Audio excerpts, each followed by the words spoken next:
What do you think about a documentary about women's struggles in the film industry? There are struggles?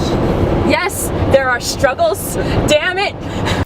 This is my boyfriend, Ethan. We have been dating for 2 months, but it feels like we have known each other for 2 years. However, there's one problem. Him and I don't see eye to eye in women's issues. I obviously don't think he's a bad person, but I do think he's extremely ignorant about this issue. And lately, I've been trying to open his mind up to my point of view.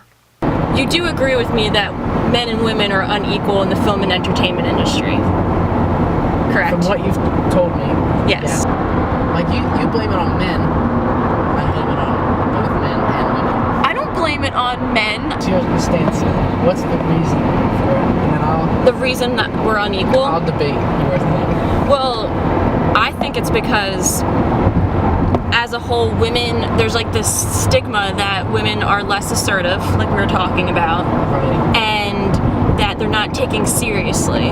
Women are dehumanized as a whole.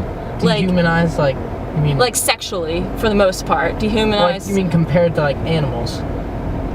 Well, compared to men and women, What part of your humanness do you think you're losing? we're more of sex objects than we are humans. In a lot of ways. But now who's generalizing?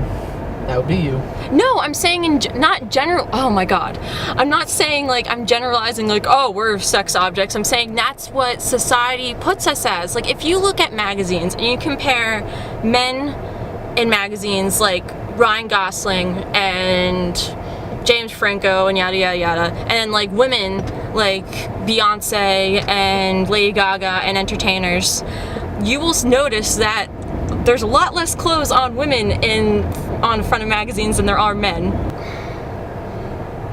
Okay, if Beyonce didn't take off her clothes for the camera, I mean, did anybody like put handcuffs on her and drag her in No. front of the camera? No, So what's but the problem? sex sells, and women have to sell sex more than men do. Our conversation then led to an argument about Seth MacFarlane's musical number at the Oscars, where he named actresses and what movie their boobs appeared in. This is why I realized it was screwed up. It's screwed up because these women worked just as hard as men to get into the job that they wanted. Some of them probably spent years like revolving around the roles that they were in, that their boobs were shown in. Okay, if and you don't want your boobs to be talked about, don't put them on a camera. Oh my god, that's not what it's about. Yes, it is. Really don't see how that's true. That could be anything but just funny. It's meant to be funny. Why can't you just let it be funny?